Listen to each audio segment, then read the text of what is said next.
নমস্কার বন্ধুরা, ঝর্ণা ঝুমা কিচেনে সবাইকে স্বাগত। আজ আমি পটলের একটা রেসিপি করব, একটু অন্যরকম ভাবে তৈরি করব পটল। তো আজ আমি তৈরি করব পটলের পকোড়া তৈরি করব। সেই জন্য দেখেন এখানে আমি পটল নিয়ে নিয়েছি, আর পটলগুলো আমি খোসা ছাড়িয়ে নেব।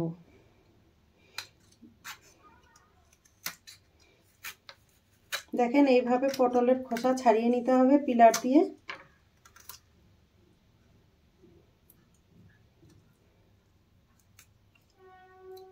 পটলের খোসা ছাড়াতে একটু অসুবিধা হয় পিলার দিয়ে, যেহেতু পটলের খোসাগুলো মোটা, সেই জন্য।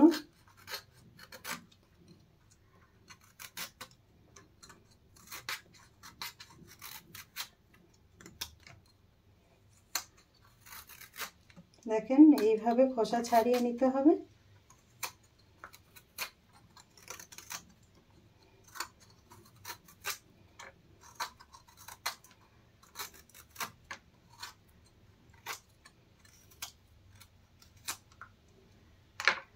দেখেন পটলের খোসা ছাড়িয়ে নিয়েছি। এখন মাঝখান দিয়ে বরাবর করে আমি কেটে নেব।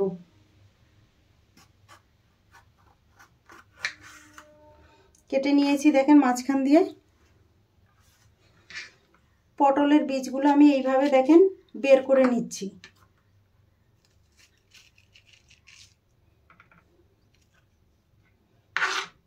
বের করে নিলাম, আর এখন পটলটা আমি একদম ঝিরিঝিরি করে কেটে নেব এইভাবে। পুরো কিন্তু কাটবো না, একটু লাগানো থাকবে এইভাবে। দেখেন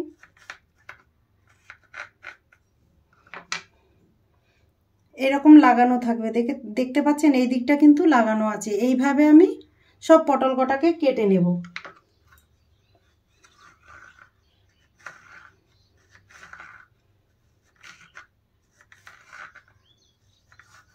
এইভাবে ঝিরিঝিরি করে কেটে নিলাম। দেখেন সব পটলগুলো আমি এইভাবেই কেটে নেব এখন। দেখেন সবকটা পটলের আমি খোসা ছাড়িয়ে এইভাবে ঝিরিঝিরি করে কেটে নিয়েছি পটল। এখন আমি বেসন গুলে নেব। এখানে আমি বাটি নিয়ে নিয়েছি।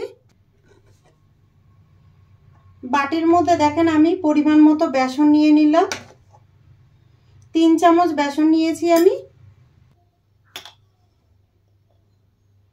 আর দেখেন নিয়ে নিলাম 2 চামচ চালের গুঁড়ো নিয়েছি। টেস্ট হিসাবে নুন দিয়ে দিলাম, হলুদ গুঁড়ো, লঙ্কা গুঁড়ো দিয়ে দিলাম, কালো জিরে, কিছুটা আমি সাদা তেল দিয়ে দিলাম। আপনারা চাইলে এখানে পোস্ত দিতে পারেন, আবার যদি পোস্ত না দিতে চান তাহলে এমনিও প্লেনও তৈরি করতে পারেন। সব উপকরণ একসাথে দেখেন আমি মিশিয়ে নিলাম। মিশিয়ে এখন অল্প অল্প করে জল দিয়ে একটা ব্যাটার বানিয়ে নেব। ব্যাটার একদম পাতলাও করা যাবে না, আবার একদম মোটাও করা যাবে না, মিডিয়াম করে করতে হবে।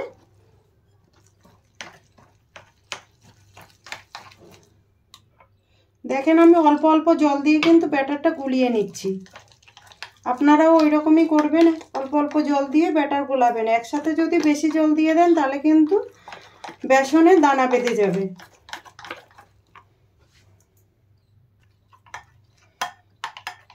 দেখেন বেসন আমি ভালো করে গুলে নিয়েছি, আর ঠিক এই রকম থাকবে।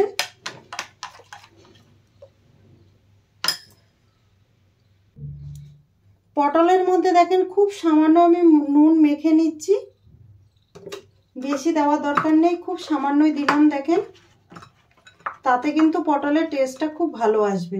তো দেখেন আমার মাখা হয়ে গেছে, এখন আমি ভেজে নেব।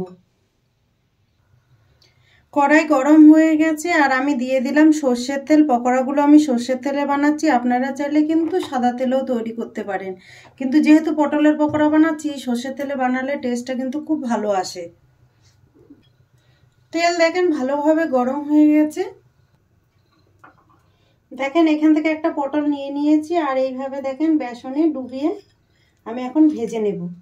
দেখেন দেখেন এখন আমি তেলের মধ্যে দিয়ে দিলাম।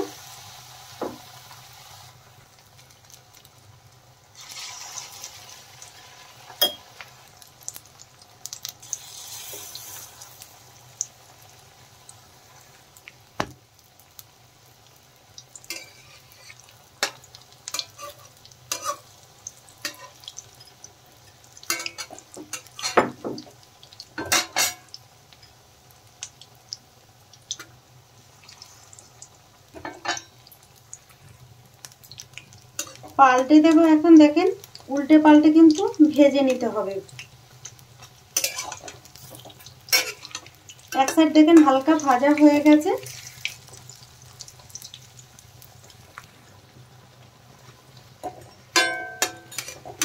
দেখেন উল্টে পাল্টে কিন্তু পকোড়াগুলো আমি ভালো করে ভেজে নিচ্ছি লাল লাল করে।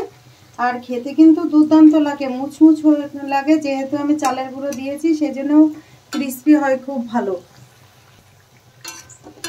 দেখেন পকোড়া ভাজা হয়ে গেছে, এখন তুলে নিচ্ছি।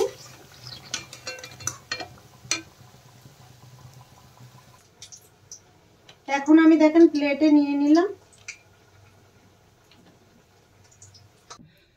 তৈরি হয়ে গেছে পটলের পকোড়া। এই রেসিপিটা যদি আপনাদের ভালো লাগে তাহলে আমার চ্যানেলটাকে সাবস্ক্রাইব করবেন, লাইক করবেন, কমেন্ট করবেন আর অবশ্যই শেয়ার করবেন। এই নতুন রেসিপিটা আপনারা অবশ্যই একবার ট্রাই করে খেয়ে আমাকে কমেন্ট করে জানাবেন। ভিডিওটা দেখার জন্য আপনাদের ধন্যবাদ।